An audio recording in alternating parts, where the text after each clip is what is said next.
ابھی جو ملی کونسل کا مشن ہے کہ جو تعصب اور نفرت ہندو مسلمانوں میں بویا گیا ہے اس کو کم کیا جائے. جو لوگ نفرت کو بڑھاوا دے رہے ہیں وہ خود اس میں جھلسے. ملی کونسل کا یہ مشن ہے، مشن تعلیم 2050. ثنا وہ شخص نہیں اعتبار کے قابل جو وقت آنے پر جھک کر سلام کرتا ہو. میں ایس ایم رضا اردو نیوز بہار کی جانب سے آپ کی خدمت میں حاضر ہوں سیتامڑھی سے، اور اس وقت میں موجود ہوں جہاں آل انڈیا ملی کونسل کی جانب سے ایک اہم نشست منعقد کیا گیا ہے، جس میں خصوصی مہمان کے طور پہ ملی کونسل کے قومی نائب صدر جناب مولانا انیس الرحمن صاحب القاسمی تشریف فرما ہیں. حضرت سے ہم گزارش کریں گے کہ آل انڈیا ملی کونسل کے اغراض و مقاصد کیا ہے بیان فرمائیں، اور ان سے کچھ سوالات بھی پوچھنے کی جرات کروں گا.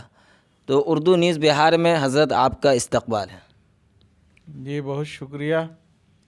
تو سب سے پہلے آپ بتانے کی زحمت فرمائیں کہ آل انڈیا ملی کونسل کی بنیاد کب رکھی گئی اور اس کے بانی کون کون لوگ ہیں؟ دیکھیے، جو اگر آپ ماضی کی طرف پلٹیں گے تو 1980 کے بعد خاص طور پر ملک کے حالات میں بڑی تبدیلیاں آنی شروع ہو گئی تھی. مسلمان جن پارٹیوں کے بھروسے پر یہاں آگے بڑھنے کی کوشش کر رہے تھے ان سے بار بار دھوکہ ہو رہا تھا. فرقہ وارانہ فسادات تیزی کے ساتھ بڑھ رہے تھے.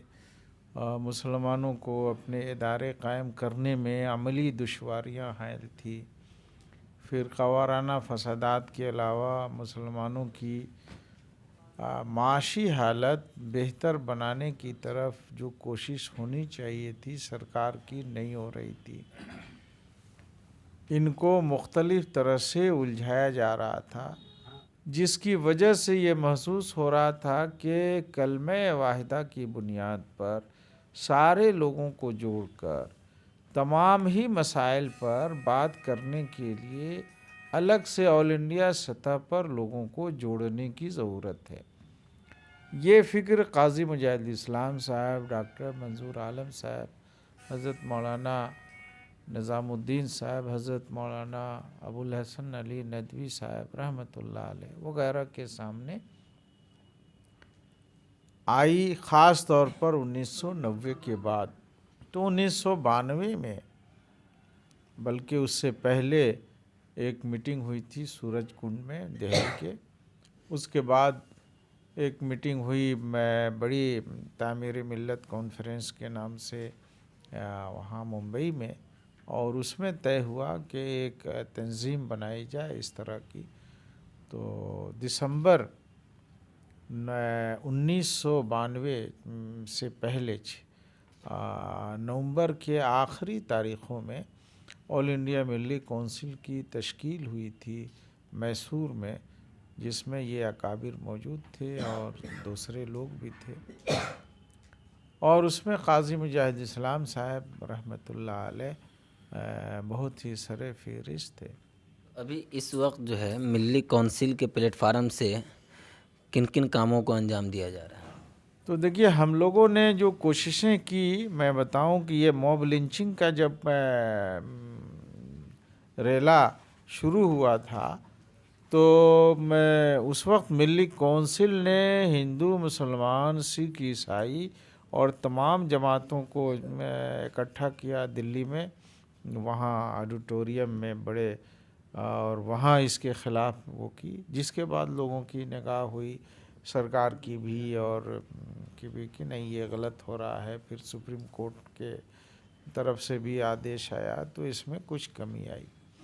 ابھی جو ملی کونسل کا مشن ہے کہ جو تعصب اور نفرت ہندو مسلمانوں میں بویا گیا ہے اس کو کم کیا جائے.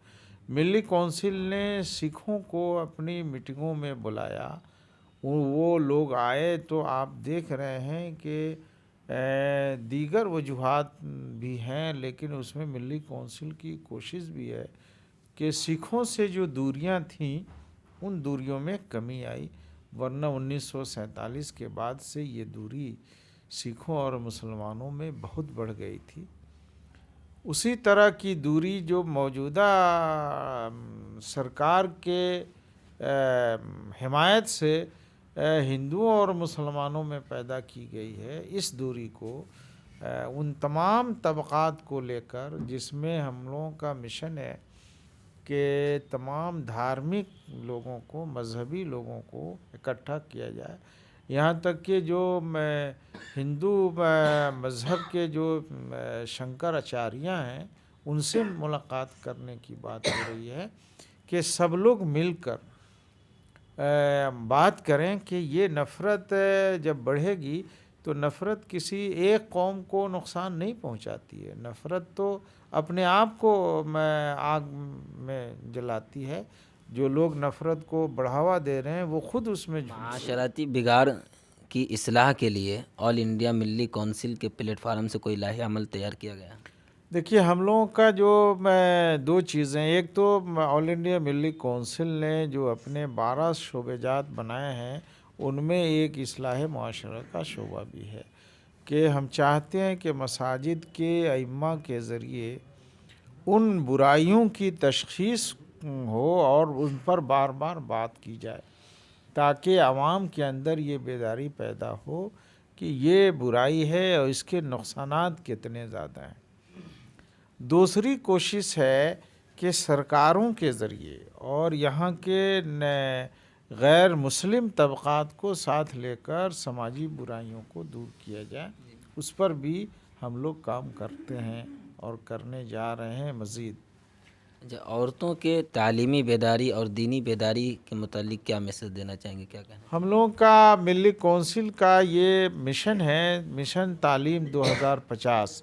اس کا مطلب یہ ہے کہ اگلے 30 سالوں تک مسلسل تعلیم کے اوپر محنت کی جائے، آواز اٹھائی جائے، بیداری پیدا کی جائے، سرکاری اسکولوں کے پنچایت سطح پر اور گاؤں کی سطح پر اسکول کے جو ٹیچر ہیں ان سے ملاقات کی جائے، اسکولوں کی حالت کو بہتر بنایا جائے، جہاں اپنے اسکول قائم کیے جا سکتے ہیں وہاں قائم کیے جائیں، اعلیٰ تعلیم میں جہاں جہاں کمی ہے، اور ابھی تو ہر سبجیکٹ میں کمی ہے، چاہے وہ دینی تعلیم ہو چاہے وہ عصری تعلیم کا ہو۔ ہم لوگ چاہتے ہیں کہ حدیث کے بھی ایسے ہی عالم بنے اور تفسیر کے بھی ویسے ہی جانکار بنے جیسے ماضی میں ہمارے علماء ہوا کرتے تھے، اور عصری علوم میں ہر فیلڈ میں۔ اسی لیے ملی کونسل نے تعلیم میں بھی کئی شعبے بنائے ہیں، دینی تعلیم کا شعبہ ہے، عصری تعلیم کا ہے، الگ سے ایک تکنیکی تعلیم کا بھی شعبہ رکھا ہے۔ کیا زمینی استر پہ یہ کام کیا جا رہا ہے؟ دیکھیے، زمینی استر پر ہم لوگ پہلے تو ماحول سازی کا کام کر رہے ہیں، اور کچھ جگہوں پر جو ملی کونسل کے افراد جڑے ہوئے ہیں ان کے جو ادارے ہیں ان کے ذریعے ہم لوگ کام کر رہے ہیں۔ ابھی بہار میں ملی کونسل نے 14 نومبر سے بی پی ایس سی کی کوچنگ کا آغاز کیا ہے، آن لائن کوچنگ ہو رہی ہے جس میں 65 لڑکے شریک ہیں اور وہ فری کوچنگ ہے۔ لیکن ہم چاہتے ہیں کہ یہ کوچنگ اور بڑھے، اس لیے کہ فری کوچنگ پر بھی اس میں تو لائن لگ جانی چاہیے تھی، 1000 لڑکے اور لڑکیوں کو آنا چاہیے تھا، لیکن اویئرنیس کی کمی ہے، بیداری کی کمی ہے، جس کی وجہ سے ہم لوگ اس بات کی کوشش کر رہے ہیں کہ ائمہ حضرات اس پر روشنی ڈالیں تاکہ جہاں سے فائدے ہو رہے ہیں اس سے تو کم سے کم ہمارے لڑکے اور لڑکیاں فائدہ اٹھائیں۔ یہ فری کوچنگ جو ہے تو اس کے اخراجات کس طرح پورا کیا جائے گا؟ ابھی تو ملی کونسل اور ہمارا ایک فاؤنڈیشن ہے، ابوالکلام ریسرچ فاؤنڈیشن، اس کے ذریعے ہم لوگ کلاسز کے جو ان کو دینا ہوتا ہے اس کو ہم لوگ دے رہے ہیں۔ اس میں ٹیچر بحال کرتے ہیں تو کس طرح؟ ابھی ہم لوگ پر ٹیچر جو 2 گھنٹے کے لیے اس میں روزانہ لیکچر دیتے ہیں سبجیکٹ وائز، ان کو 2000 روپے دیتے ہیں، اور ہم لوگ ابھی ملت کے ان افراد سے گزارش کر رہے ہیں کہ جو فری کوچنگ کے کلاسز کر سکتے ہوں وہ بھی ہمارے ساتھ جڑیں. تو الحمدللہ ایک صاحب ہمارے ساتھ اس طرح جڑے ہوئے ہیں جو میتھ کی پڑھائی جو ہے فری وہ کوچنگ میں کلاسز لے رہے ہیں. سیتامڑھی میں کوئی برانچ وغیرہ ڈالا گیا؟ ابھی سیتامڑھی میں ہم لوگ آج کی میٹنگ میں غور کر رہے ہیں. ابھی تو اس بات کی بیداری کے لیے ہم لوگ کوشش کر رہے ہیں کہ ہم تعلیمی مشن کو عام کیسے کیا جائے. جو ہمارے ادارے چاہے وہ سرکاری ہوں یا غیر سرکاری ہوں پہلے اس سے فائدہ اٹھانے کی بات ہم لوگ کریں. اس کے بعد جب ہمارے قوم میں جو باصلاحیت افراد ہیں ان کو ہم لوگ متوجہ کر رہے ہیں کہ آپ خود اس طرح کے ادارے قائم کیجیے. ملی کونسل براہ راست اپنا ادارہ ابھی قائم کرنے پر زور نہیں دے رہی ہے بلکہ یہ چاہتی ہے کہ قوم خود اپنے ادارے قائم کرے. آپ سے مولانا گزارش کریں گے، آپ قوم و ملت کے رہبر ہیں، تو اس ناطے سے عوام الناس کو یعنی کہ ہندوستان کے عوام کو خصوصاً کیا میسج دینا چاہیں گے؟ بھئی ہماری دو ہی گزارش ہے. پہلی گزارش یہ ہے کہ جو ہندوستان کا دستور ہے اس دستور کے تمہید میں اور اس کی بنیادی دفعات میں جو حقوق دیے گئے ہیں یہاں کے ہندوستانیوں کو اور خاص طور پر اقلیتوں کو اس سے واقف ہوں لوگ اور اس کے مطابق خود اپنا کام کریں.